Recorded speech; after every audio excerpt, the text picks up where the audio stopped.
Assalamualaikum warahmatullahi wabarakatuh. Saya Dila Salsabila, NIM 71, mata kuliah Kimia Industri dengan dosen pengampu Dr. Hajah Siti Suryaningsih akan menjelaskan video kunjungan virtual industri plastik. Berikut penjelasan.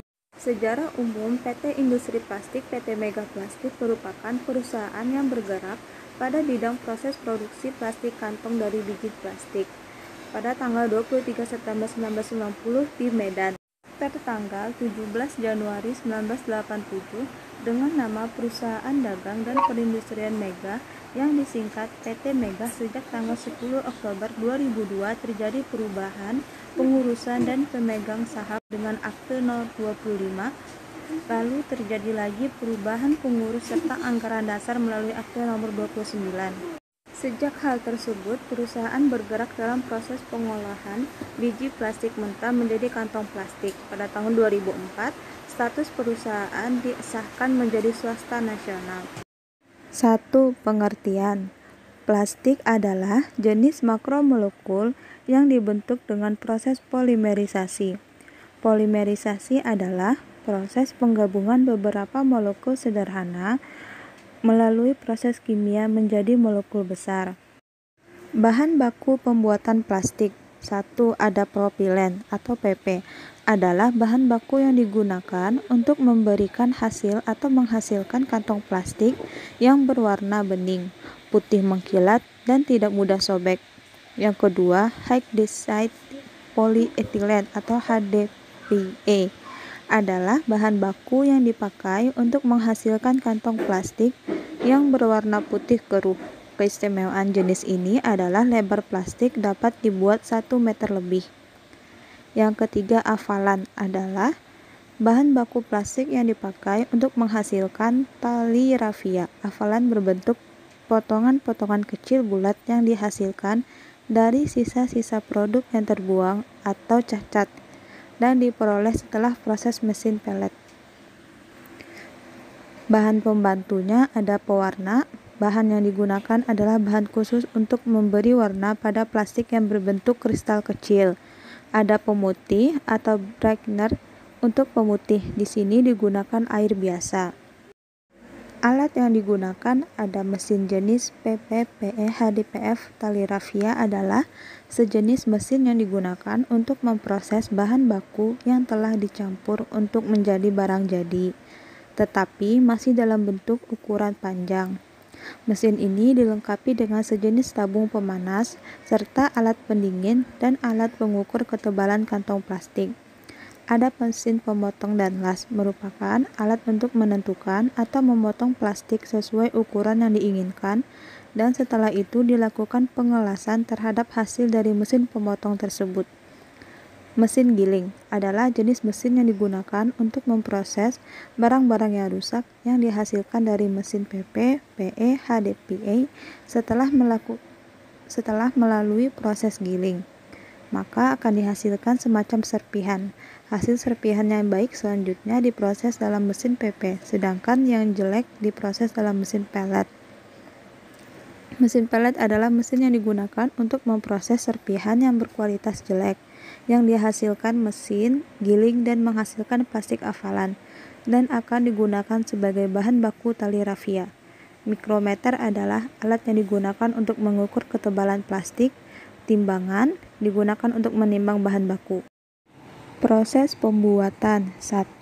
Injection molding adalah plastik yang masih berupa biji plastik atau pelet dimasukkan ke dalam tabung panas yang kemudian akan meleleh, dan lelehan ini dibawa ke dalam cetakan.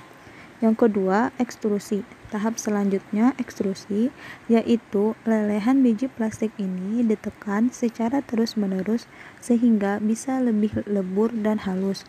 Yang ketiga, thermoforming. Pada tahap thermoforming, biji plastik yang leleh telah berubah menjadi lempengan, kemudian dipanaskan kembali dan dimasukkan ke dalam cetakan lainnya. Berikutnya, blow molding merupakan proses terakhir dalam pembuatan plastik secara umum.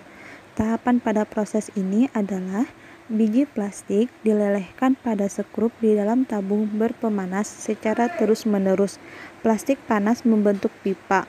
Plastik panas ditiup dalam cetakan, dibuat menjadi barang yang diinginkan.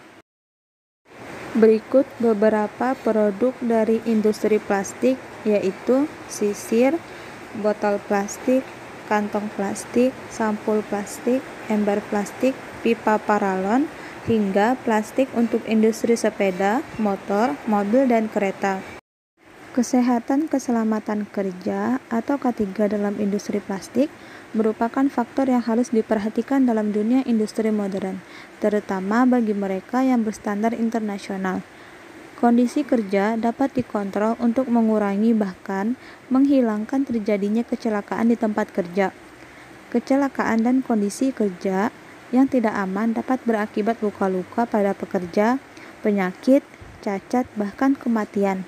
Harus diperhatikan agar efisiensi dan produktivitas kerja tidak menurun. Tujuan dari kesehatan dan keselamatan kerja yaitu 1. Mengontrol semua risiko dan potensi kecelakaan yang menghasilkan kecelakaan dan kerusakan. Yang kedua, mencegah kecelakaan. Yang ketiga, mencegah kerugian harta benda dan nyawa. Yang keempat, kerugian bagi perusahaan. Kesehatan keselamatan kerja dalam industri plastik biasanya perusahaan mencoba memberi fasilitas supaya tidak terjadi hal-hal yang tidak diinginkan.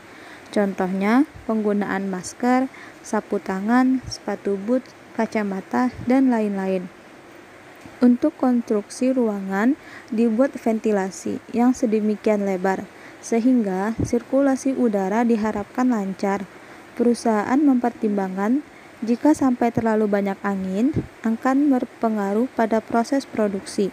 Selain ventilasi, ada pula jelagar turbo, ventilator, dan juga blower penghisap.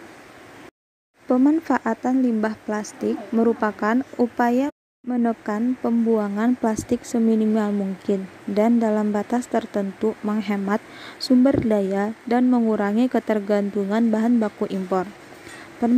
Pemanfaatan limbah plastik dapat dilakukan dengan pemakaian kembali maupun daur ulang. Di Indonesia, pemanfaatan limbah plastik dalam rumah tangga umumnya adalah dengan pemakaian kembali dengan keperluan yang berbeda. Misalnya, tempat cat yang terbuat dari plastik digunakan untuk pot atau ember. Sisi jelek pemakaian kembali, terutama dalam bentuk kemasan, adalah sering digunakan untuk pemalsuan produk, seperti yang seringkali terjadi di kota-kota besar. Pemanfaatan limbah plastik dengan cara daur ulang umumnya dilakukan oleh industri.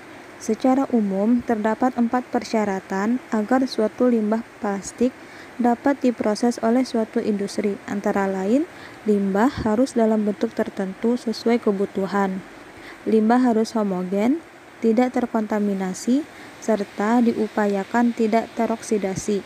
Untuk mengatasi masalah tersebut, sebelum digunakan limbah plastik diproses melalui tahapan sederhana, yaitu pemisahan, pemotongan, pencucian, dan penghilangan zat-zat seperti besi dan sebagainya. Berikut beberapa kandungan kimia dalam plastik.